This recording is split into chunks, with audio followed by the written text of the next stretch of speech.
오늘 우리가 바울의 고난에 대한 하나님 은혜를 나누려고 합니다. 바울이 쓴 서신이 13권이나 되는데요. 이 사도 바울만큼 복음에 영향을 미친 사람이 있을까 하는 생각을 해봅니다.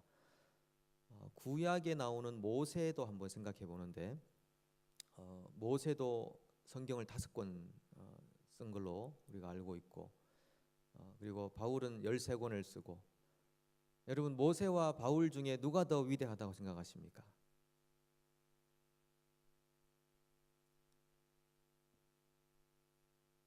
나름대로 제가 청년 때는 이런 이제 토론들을 많이 했었습니다.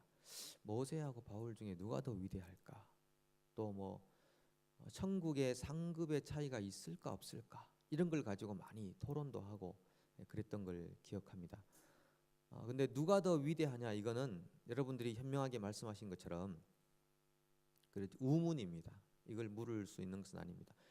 필요한 것은 그 시대에 그 하나님께서 필요한 역할을 어떤 사람이 감당했는가, 그게 중요한 것이지 누가 더 큰 일을 했는가, 그렇게 물을 수는 없다고 하는 것이죠. 모세는 모세 나름대로 그 시대에 아주 필요한 일을 한 것이고, 또 바울은 바울 나름대로 그런 일을 했었습니다.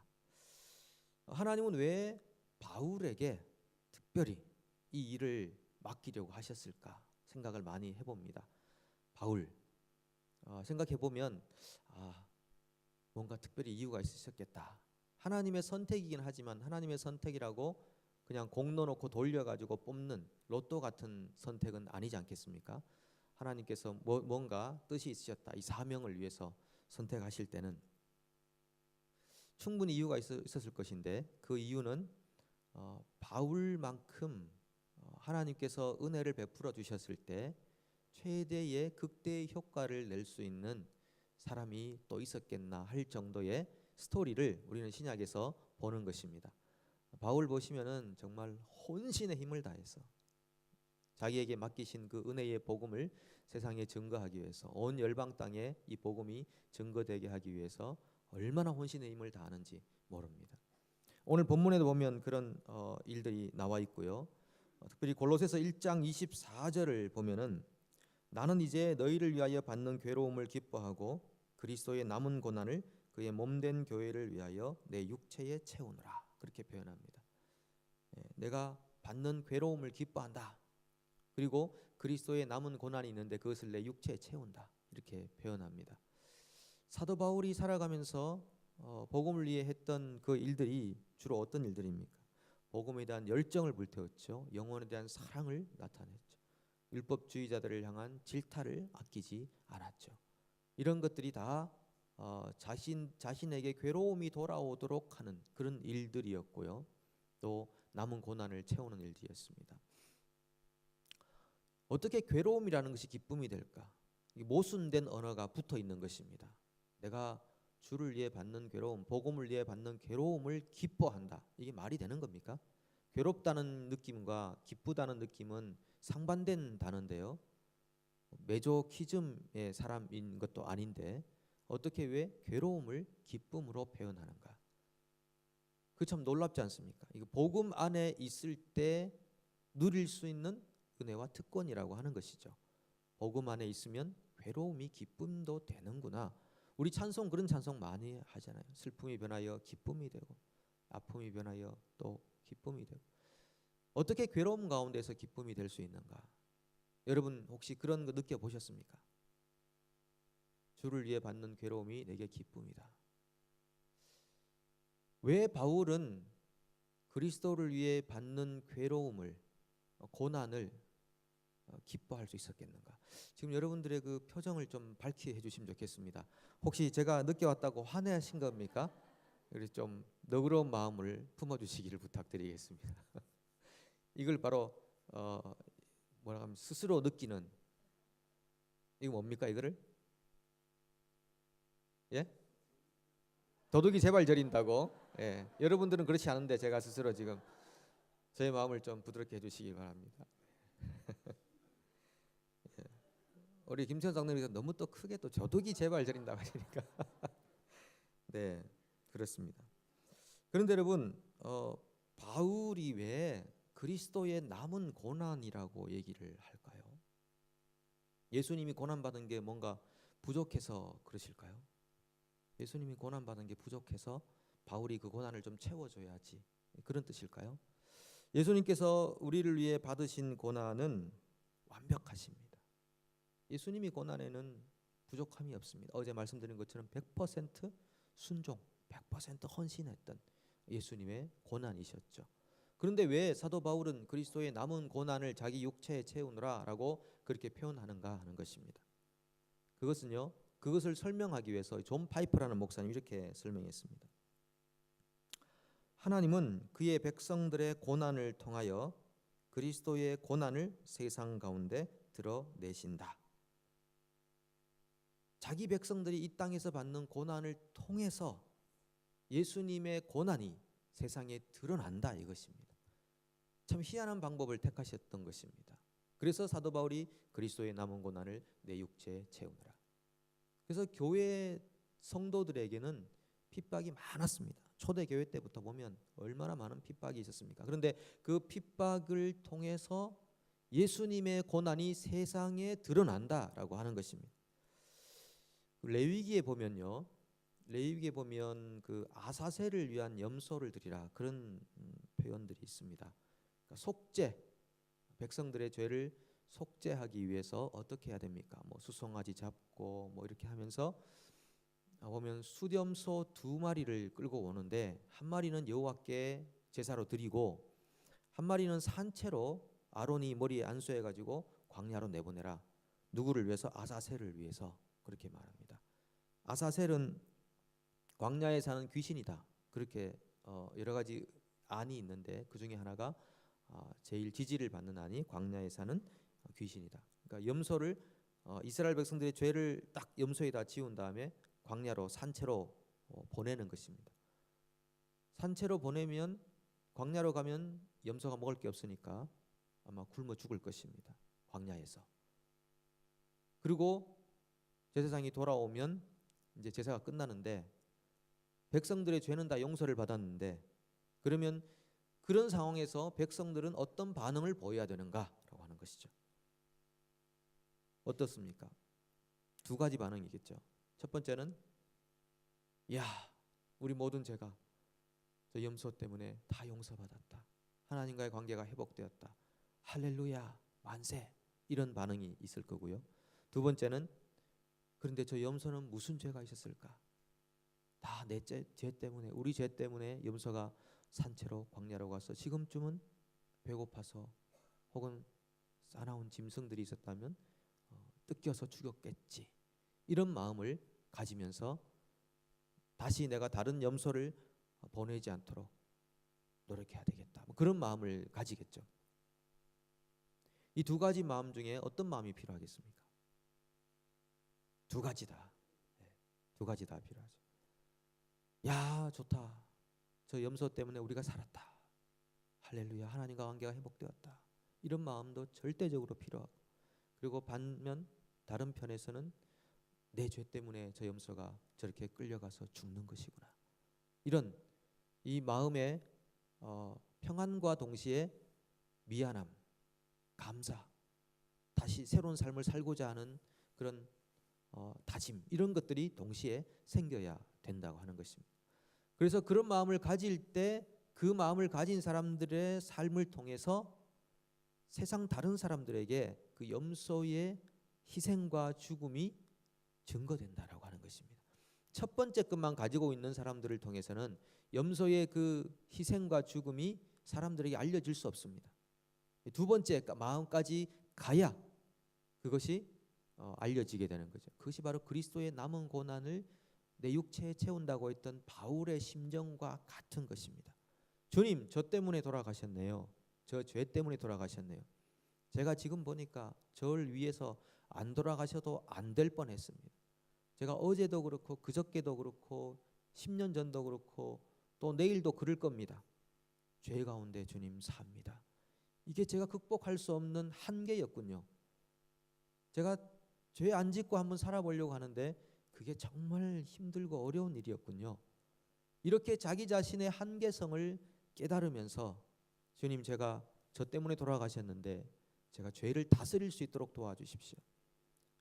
하나님이 범죄한 가인에게 말씀하셨잖아요. 너 죄가 항상 너 앞에 엎드릴 텐데 네가 그 죄를 다스리도록 해라. 죄를 다스리지 않으면 죄가 우리를 다스리기 시작하는 것입니다. 그래서 네가 죄를 다스리도록 해라. 하나님, 제가 죄를 다스릴 수 있는 능력을 주셨는데 믿음으로 그 능력을 사용할 수 있게 도와주십시오. 이렇게 주님 앞에 고백하면서 나아가는 그 사람을 통해서 그리스도의 희생과 죽음과 고난이 세상에 증거되는 줄로 믿습니다. 여러분, 얼마 전에 우리가 이거 뭐 세상을 떠들썩하게 했던 사건 아닙니까? 이 세월호 사건. 이 세월호 사건. 구원파와 관련돼 있다 이렇게 말하지 않습니까? 유병헌 씨, 유병헌 구원파. 구원파가 이제 몇 개가 있는데 그 중에 하나가 유병헌 구원파라고 하는 것입니다. 이 구원파가 가지고 있는 신앙의 체계, 정신 이런 것이 이 한국 사회에 미친 영향이 컸습니다. 왜 그러면 구원파는 그런 일을 서슴없이 해도 아무런 가책, 양심의 가책을 느끼지 않았는가? 그게 중요한 것인데요. 구원파가 가지고 있는 생각 중에 하나는 우리 죄는 다 용서받았다. 첫 번째 심정이죠. 우린 죄는 다 용서받았다. 그래서 우리는 하나님과의 관계가 회복되었다. 그래서 의인이 되었다. 그러므로 우리는 더 이상 회개할 필요가 없다. 이렇게 되는 겁니다. 그러니까 첫 번째 말씀을 들을 때 얼마나 감사함이 생깁니까? 야, 우리가 용서받았다. 하나님과 관계 회복되었다. 이것을 강조해 준 것은 좋은 면은 있습니다. 이 구원파가 나올 당시에 그 당시 한국에 좀 율법주의적 그 신앙을 가진 성향들이 많이 있었습니다. 뭐 이렇게 해야 되고 저렇게 해야 되고 아직까지 내가 구원받지 못한 것 같고 구원받은 사람 손 들어보세요. 그러면 손 반 정도밖에 못 들고 막 그런 구원의 확신이 부족한 상황들이 많았습니다. 그 한국 당시. 그런데 이렇게 말해줌으로써 우리의 죄가 예수 그리스도의 희생과 죽음 때문에 다 용서받았습니다. 구원의 확신을 가지십시오. 여기까지 해주신 것은 굉장히 좋은 공헌이었다고 생각합니다. 그러니까 그 당시 많은 성도들이요 확 그 메시지 속으로 들어갔습니다. 혹시 한국에서 그 거듭남의 비밀 그런 그 플랜카드 보신 적 없으십니까? 죄사함 거듭남의 비밀 그런 플랜카드를 체육관 같은 데 막 걸어놓고 사람들 집회하면 엄청 많이 모였었거든요. 그러니까 메시지가 굉장히 강한 것입니다. 여러분 죄가 용서받았습니다. 구원받았습니다. 구원받았습니다. 확신을 가지십시오. 막 그러고 더 이상 죄의 죄책감으로 인해서 시달리지 마시고 죄로부터 우리가 해방되었습니다. 이렇게 해줄 때에 사람들이 이야 드디어 내가 구원받았구나 구원받았구나 이렇게 느끼게 해줬다는 것이죠. 그런데 문제는 그러므로 우리가 회개할 필요가 없습니다. 회개할 필요가 없어요. 이미 우리는 다 회개했습니다. 이렇게 한 것 때문에 사람들이 잘못된 구원의 확신을 가지고요. 그 다음부터 내가 한번 구원받았으니까 이제는 내가 어떤 죄를 지어도 회개할 필요가 없다. 그리고 막 범죄하기 시작했습니다. 그전에도 범죄했지만은 이제는 자유롭게 범죄를 하는 것입니다. 뭐 내가 다 용서받았는데 그런 생각이 세월호라는 사건을 만들어냈다는 거 아니겠습니까? 물론 다른 여러 가지 정치적인거나 뭐 여러 가지 상황들이 작용했겠지만은 그 기본 생각 속에 구원파가 가지고 있는 생각 속에 그런 마음이 있었다고 하는 것입니다. TV에서 한동안 떠들었죠. 이것을 보네포 목사님은 뭐라고 했습니까? 값싼 은혜다라고 표현한 것입니다. 값싼 은혜다. 이 두 번째 반응에까지 가지 않고 첫 번째 반응으로 마치는 그 생각은 값싼 은혜다.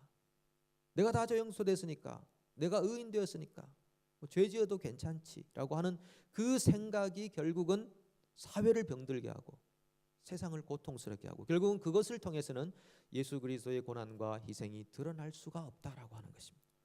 여러분 구원파적인 생각을 가지고 삶을 사는 것은요. 본인에게 어떤 뭐 확신이 생기고 기쁨이 있을지 모르겠습니다만은 그것을 통해서 세상은 그리스도의 고난과 죽음을 목격할 수는 없다고 하는 것입니다. 바울처럼 주님을 위해서 받는 고난을 기뻐하며 살아가는 그 사람들의 삶 속에서 그리스도의 고난이 세상에 드러난다는 것을 기억해야 하는 것입니다. 바울이 당한 고난을 제가 여기 성경에 나온 것을 좀 정리해 봤는데요. 엄청 수고하고 과도한 레이버를 했다는 것입니다. 옥에 갇히고 매도 수없이 맞고 여러 번 죽을 뻔하고 태장도 39대 맞는 매도 5번 맞고 매 맞는 거, 그다음에 태장도 3번 맞고 돌로 1번 맞고 3번 파선하고 일주일 깊은 바다에서 보내고 강의 위험, 강도의 위험, 동족의 위험, 이방인의 위험, 시내의 위험, 광야의 위험, 바다의 위험, 거짓 형제 중의 위험, 수고, 애씀, 수면 부족, 배고픔, 목마름, 굶고 춥고 헐벗음, 교회를 위해 눌릴 정도로 염려함. 이런 온갖 영적, 정신적, 육체적 스트레스와 고통이 사도 바울에게 있었습니다. 그런데 그런 사도 바울의 삶을 통해서 지금 온 세계와 열방이 그리스도의 고난 앞에 서게 되었습니다. 그리스도의 고난을 볼 수 있게 되었습니다. 여러분, 그러면 우리의 인생 가운데 있는 고난은 또 어떻겠습니까? 그 고난을 우리가 묵묵히 견디고 참고 인내하면 그 고난 속에서 그리스도의 고난이 주변 사람들에게 증거될 줄로 믿습니다. 제가 한 일례를 말씀드리고 마무리하려고 합니다. 1950년 전쟁이 치열할 때 어떤 인민군이 남한으로 넘어가는 민간인들 사이에 끼어서 자기의 신분을 속인 채 남하하고 있었습니다. 그때 인민군 유엔 연합군이 그 사람들을 이렇게 수송하다가 그 사람들을 정체를 알게 됐습니다. 인민군이다. 알게 되고 그 사람들을 그 처형해야 되는 그런 상황이 왔습니다. 본부에서 그 간첩들을 다 처형해라. 근데 그 무리를 이끌던 유엔 그 장군 한 사람이 이렇게 말합니다. 통역관을 시켜가지고 혹시 이 중에 교회 다니는 사람이 있냐, 예수 믿는 사람이 있느냐, 손 들어보라. 아무도 손을 안 듭니다. 다 처형장으로 가야 되는데 그 중에 한 사람이 나중에 손을 듭니다. 그래? 그러면 찬송가 한번 불러봐. 이렇게 표현했습니다. 예수 믿는 사람이 있으면 찬송가 한번 불러봐. 이렇게 했는데 이 사람이 찬송을 부르기 시작합니다. 내 모든 시험 무거운 짐을 주 예수 앞에 아뢰이면, 이 찬송을 부르기 시작합니다. 1절 끝났습니다. 2절 불러봐. 2절, 3절, 4절. 여러분, 이 4절까지 다 부를 수 있으시겠습니까? 이 4절을 다 불렀습니다. 여러분 벌써 돌아가셨습니다. 그러면 못 부르셨다면은 4절까지 다 불렀습니다. 그래서 이 사람은 살게 되었습니다. 남한으로 내려오게 되었습니다. 그런데 나중에 계속 조사하는 과정에서 알고 보니까 이 사람이 예수를 믿는 사람이 아니었습니다. 근데 어떻게 해서 찬송가 363장 내 모든 시험 이것을 4절까지 다 부를 수 있게 됐냐? 그 부인이 예수를 믿는 사람이었대요. 부인이 예수를 믿었는데 남편은 이 부인 예수 믿는 걸 너무 싫어했습니다. 핍박하기 시작했습니다. 10년 이상을 혼자 예수를 믿었습니다. 남편이 머리채 끌고 동네를 다니면서 사람들에게 핍박을 하고 사람들에게 이 부인에 대해서 말도 하고 예수 믿는다고. 그러는 가운데도 예배 시간만 되면 꼭 빠지지 않고 예배를 출석하고 하나님을 전심으로 믿고 예수를 믿었던 부인이었습니다. 하루는 이 부인이 또 설거지하다가 내 모든 시험 무거운 짐을 이렇게 그 찬송을 하고 있으니까 남편이 야, 찬송가 좀 다른 것 좀 없냐, 맨날 그 찬송만 부르냐. 그러니까 자기에게 누구나 18번 찬송가가 있잖아요. 그러니까 이 부인의 찬송가 18번이 내 모든 시험 그거였나 봐요. 계속 그것만 부르니까 다른 것 좀 불러라, 뭐 그렇게 할 정도로 했는데 이 부인이 하는 말이 저는 꿈이 있습니다. 네가 무슨 꿈이 있냐? 당신이 앞으로 교회 목사가 되는 겁니다. 이 남편은 너무 황당하죠. 자기를 핍박하고 머리채 끌고 다니고 하는 그런 자기를 가리켜서 앞으로 당신이 교회 목사가 되는 꿈이 그것이 꿈입니다. 부인이 말도 안 되는 소리를 했던 겁니다. 근데 그러자 6.25가 터졌고 6.25가 터져서 보니까 이 남한으로 가야 되겠다. 그래서 급하게 부인이 남편이라도 살리기 위해서 옷을 주섬주섬 가지고 챙겨가지고 당신 남하하라고 먼저 이렇게 해서 내려가다가 잡혔다는 것입니다. 여러분, 이 남편이 나중에 남한에 내려와서 진짜 신학을 하고 목사가 됐어요. 되고 그리고 38선 철책선까지 가서 펑펑 울었다는 실화가 있습니다. 자기 부인이 자기를 위해서 정말 그렇게 핍박하고 고난을 주는데도 예수 믿는 것을, 괴로움을 기뻐하면서 그리스도의 남은 고난을 육체에 채웠던 바울처럼 그렇게 반응을 보였을 때 그를 통해서 남편에게 예수님의 고난이 보이기 시작했다는 것입니다. 그리고 그 남편이 예수 그리스도를 알게 되었고 믿게 되었다고 하는 것입니다. 그 또한 그를 통해 증거될 예수 그리스도의 고난과 죽음이 얼마나 많은 사람들에게 그것이 증거가 되었겠는가 하는 것입니다. 우리가 이번 고난 주간을 보내면서 함께 그리스도의 고난을 묵상했습니다. 그리고 하나님의 사람들의 고난도 함께 묵상했습니다. 우리 인생 안에 있는 작고 큰 그런 고난들이 있다 할지라도 그것을 우리가 바울처럼 그리스도의 남은 고난을 육체에 채운다는 심정으로 묵묵히 견뎌서 우리를 통해 그리스도가 증거되는 은혜가 있기를 소망합니다. 함께 우리 찬송하고 기도하는 시간 갖도록 하겠습니다.